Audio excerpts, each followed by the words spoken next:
अंकिता और विनय एक ही कॉलेज में पढ़ते थे। दोनों के एक कॉमन फ्रेंड ने उनकी मुलाकात करवाई थी। पूरा ग्रुप साथ में घूमते फिरते खाते पीते रहते थे। पर अंकिता और विनय की नज़दीकियां बढ़ने लगी। गेम देखते ही देखते उनको एक दूसरे से प्यार हो गया। अब वो दोनों अकेले वक्त बिताने लगे। भाग में घूमना, साथ में मूवी देखने जाना, साथ में पढ़ना, वो हर चीज़ एक साथ ही करते थे। देखते ही देखते कॉलेज खत्म हो गया और उनका मिलना भी कम हो गया। एक बार अंकिता और विनय दोनों एक समुद्र किनारे बैठे थे। अंकिता ने विनय से कहा, अब तो हमारी कॉलेज भी खत्म हो गई है, अब हम एक दूसरे के साथ वक्त कैसे बिताएंगे, और अब जल्द ही मेरे घर वाले मेरी शादी करवा देंगे। विनय ने उसका हाथ पकड़ते हुए कहा कि अंकिता तुम चिंता मत करो, मैंने 1-2 कंपनी में अप्लाई कर दिया है, बस कुछ ही दिनों में मैं अच्छी नौकरी पर लग जाऊंगा, फिर हम अपने अपने घर में बता देंगे। 2 हफ्ते बाद ही विनय को अच्छी कंपनी में नौकरी मिल गई। जैसे कि उन्होंने तय किया था, उन्होंने अपने अपने घर पे बता दिया। विनय की मां तो मान गई, पर उसके पिताजी नहीं मान रहे थे। और यहाँ अंकिता के घर वालों ने तो साफ साफ इनकार ही कर दिया था। वो दोनों बहुत परेशान होने लगे कि अब क्या होगा, कैसे वो अपने घर वालों को मनाएंगे। बहुत दिन हो गए, दोनों का एक दूसरे से बात करना भी कम हो गया था, क्योंकि अंकिता के घर वालों ने उसका फ़ोन ले लिया था और उसके लिए रिश्ता ढूंढ रहे थे।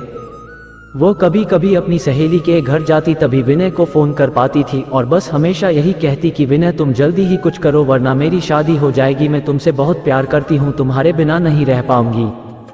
विनय भी उससे हमेशा आश्वासन देता था, पर उससे भी नहीं समझ रहा था कि वह क्या करे, कैसे अपने घर वालों को मने। यही सोचते सोचते वक्त बीतते जा रहा था। दोनों बहुत परेशान रहने लगे। विनय घर पे न कुछ खाता था न ही बात करता था, बस पूरा दिन शांत शांत रहता था। ये देखकर उसकी मां से रहा नहीं गया और उसने अपने पति को समझाया कि मुझे मेरे बेटी की खुशी से बढ़कर कुछ नहीं है, और अब अगर उसकी शादी होगी तो अंकिता से ही होगी, आप कल ही उसके घर जाके उसके माँ बाप से बात करो। अगले ही दिन विनय के पापा अंकिता के घर गए और अंकिता के माँ बाप से बात की और उन्हें समझाया कि हमारे बच्चों की खुशी में ही हमारी खुशी होगी। मेरा बेटा एक अच्छी कंपनी में काम करता है और उसकी तनख्वाह भी अच्छी है, वो आपकी बेटी को खुश रखेगा। विनय के पिताजी की बात सुनकर अंकिता के माँ बाप मान गए और शादी के लिए राजी हो गए। विनय और अंकिता की शादी धूमधाम से हुई। दोनों बहुत खुश थे। वो अपने हनीमून के लिए शिमला गए। हनीमून से लौटते ही विनय अपने काम पे लग गया। दोनों की जिंदगी हंसी खुशी बीत रही थी। उनकी शादी को अब 2 साल होने वाले थे, पर उन्हें अभी तक बच्चा नहीं हुआ था। घर वाले, रिश्तेदार, सब लोग अंकिता से हमेशा यही सवाल पूछते थे कि खुशखबरी कभी दे रही हो, पर वो हमेशा मुस्कुराकर बात टाल देती थी। विनय और अंकिता भी बच्चा चाहते थे, पर उन्हें हो नहीं रहा था। बहुत डॉक्टरों को दिखाया, सब टेस्ट भी करवाए, लेकिन कुछ फायदा नहीं हुआ। अंकिता की सास उससे बाबा के पास भी ले गई, पर वहां से भी सिर्फ निराशा ही हाथ आई। अंकिता बहुत परेशान थी। उससे यही चिंता खाए जा रही थी कि वह कभी मां नहीं बन पाएगी। 4 साल बीत गए, पर उन्हें अभी तक बच्चा नहीं हुआ।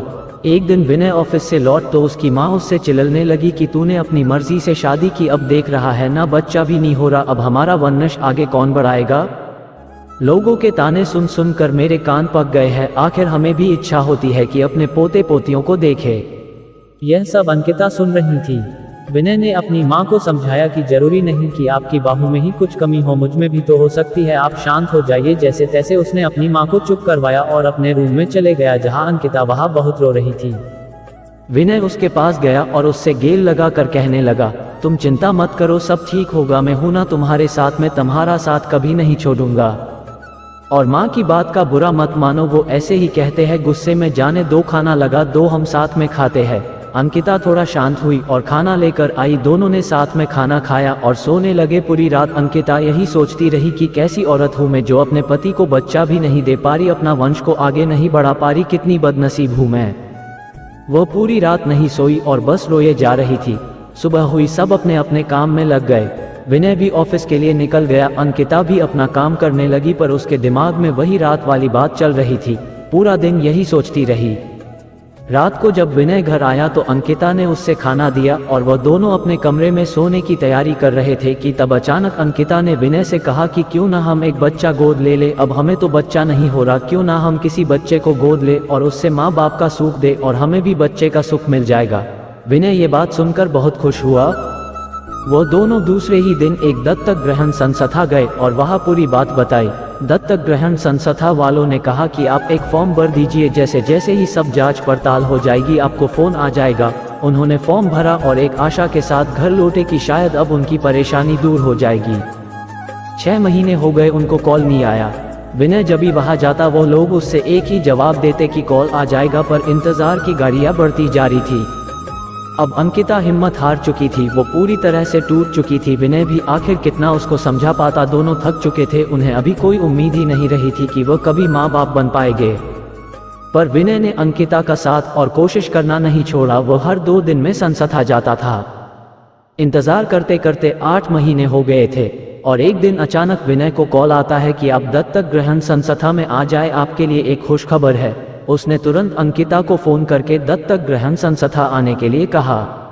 दोनों वहां पहुंचे तो उन्हें पता चला कि उनको एक बेटी गोद दी जा रही है जो कि सिर्फ 5 महीने की है। विनय और अंकिता की खुशी का ठिकाना नहीं रहा। विनय तो खुशी के मारे वही नाचने लगा। वह दोनों उस बच्ची को लेकर घर आए। विनय की मां ने उनका पूजा की थाली से स्वागत किया। उन्होंने उसका नाम किरण रखा, जैसे वो उनकी जिंदगी में आशा की किरण हो। वह सब बहुत खुश थे, आखिर उन्हें अपनी बेटी जो मिल गई थी और वह अच्छे से खुशहाल जिंदगी जीने लगे। बस यही होता है प्यार, जो हर वक्त में तुम्हारा साथ दे और यकीन दिलाए कि हमारी परेशानियां हमसे छोटी होती है और हमें कभी अपने जिंदगी में उम्मीद नहीं छोड़नी चाहिए। विश्वास हो तो हम सब कुछ पा सकते हैं।